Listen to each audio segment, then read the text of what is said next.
Back in the 90s, arcades were a very big deal. This is a place you can gather with your friends and play games you can only imagine be played at home. It was always an experience being able to walk into an arcade and absorb in all the different lights and sounds of all the different games available to play. Any good arcade will be packed with not just different games, but different genres. And one genre in particular that stood out above the rest was the light gun game. Games such as Lethal Enforcers, Virtua Cop, The House of the Dead and many more attracted users to their machines with their cool looking weaponry and the ability to blast through levels cooperatively with a friend. So imagine your excitement when it was announced that these games were being brought to the home console. The ability to relive the arcade experience in the comfort of your own home. To many, the nostalgia of light gun games has never died. But fast forward to today and the ability to play a light gun game is incredibly challenging. More or less, the only way to actually play a light gun game today is to still own a CRT TV or to play using a mouse via emulation. There are some peripherals you can buy for PC to recreate that almost forgotten love. Light gun devices such as the Aimtrack light gun and the Sinden light gun provide an accurate experience, albeit at a high cost. However, there are other ways you can relive the light gun magic on your consoles you may still own without having to buy a CRT. Hello again, I'm Liam from Gaming Master Race, and here are light gun games you can play on modern TVs.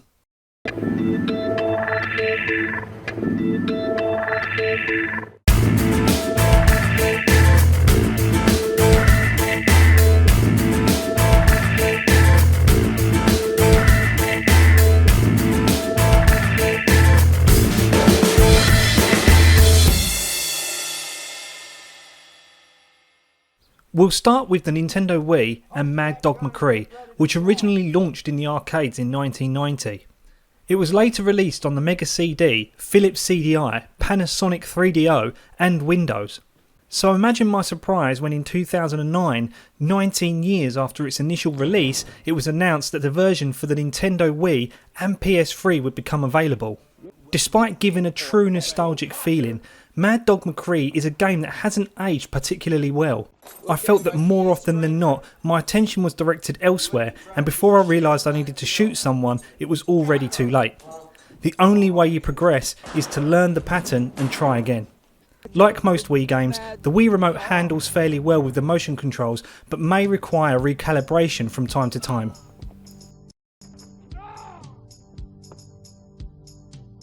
Next up we have Gunblade New York and LA Machine Guns.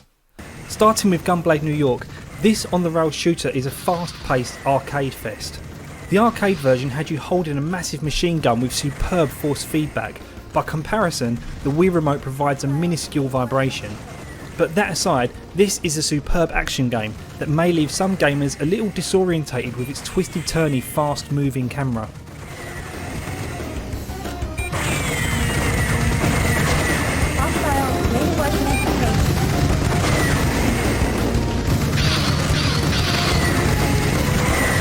LA Machine Guns is the sequel to Gunblade New York and plays very similarly, albeit with a more futuristic approach. Personally, I think this is an absolute must-buy for any fan of light gun games. Both games have a crosshair which cannot be turned off, however this stays true for the arcade version.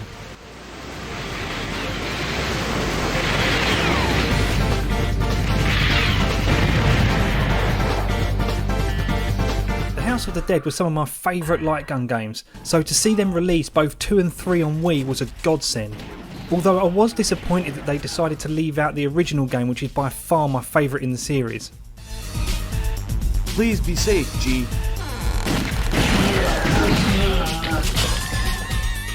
With both games you can choose to have the crosshair on or off. To try and recapture the arcade feel, I will always turn the crosshair off if possible. However, with Wii games I always find that accuracy isn't quite as good as it could be or as it is compared to PlayStation Move. Graphically, both versions of the game are very faithful to the arcade and provide a decent experience. The House of the Dead 2 and 3 Return is another highly recommended title.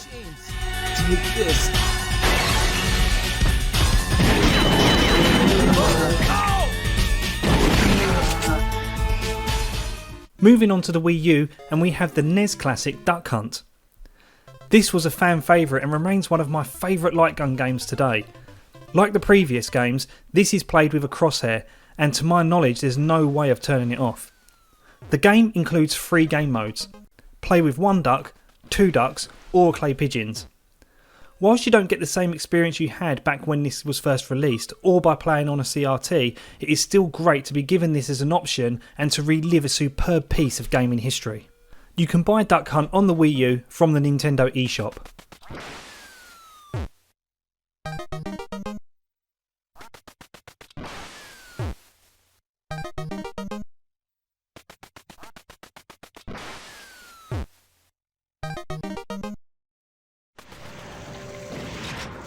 Moving on to the PS3 now with the House of the Dead 3.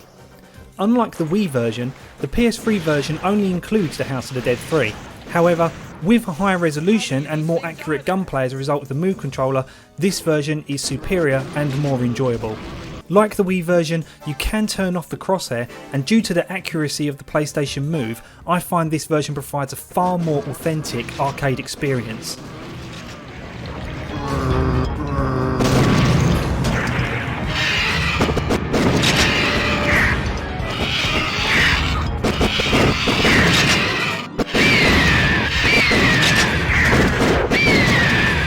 The only system to receive a port of the House of the Dead 4 was the PlayStation 3. This is a faithful arcade port that plays incredibly well. There are a few elements within the House of the Dead 4 that separate it from its predecessors. At times, zombies will grab hold of you, which will require you to shake them off by shaking the controller. This action is also required to reload your ammo. This is a must buy, and get it while you can game, whilst it's still available on the PlayStation Store.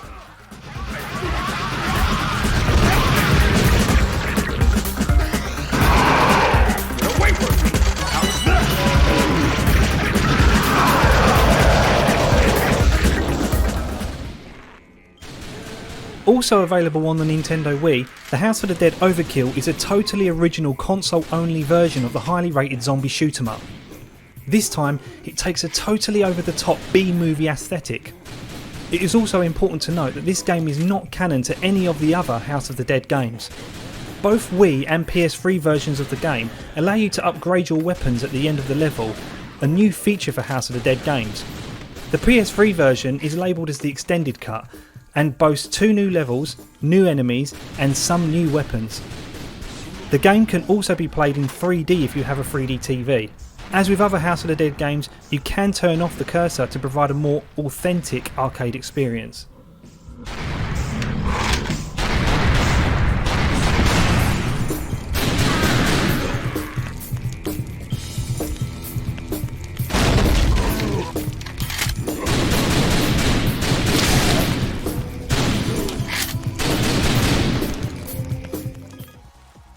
Next up we have Time Crisis Raising Storm, which is a spin-off of the Time Crisis series.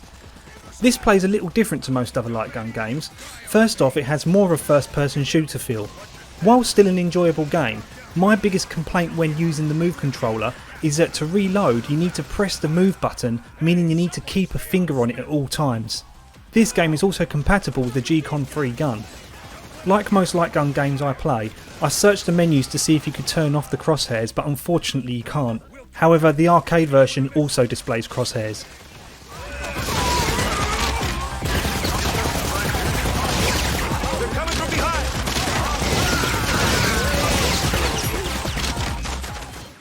Also included within Raising Storm is Time Crisis 4, a more traditional Time Crisis game which requires you to take cover in all segments. Taking cover also reloads your ammo.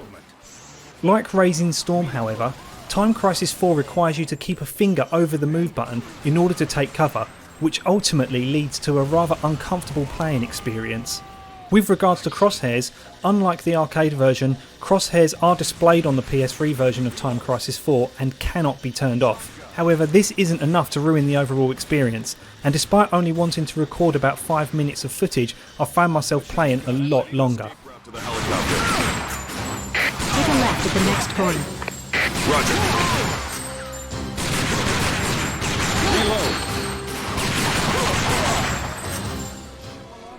The final game of this list is Dead Storm Pirates, which also comes included with Time Crisis Raising Storm, and for me is arguably the most enjoyable game of the set. Although all light gun games are great with a second player, Dead Storm Pirates really ups the ante, allowing both players to focus on a single point for a more powerful combo attack. The game also offers elements which will have you furiously making a circular motion with your move controller to try and steer your ship, which is sure to give your arms a workout.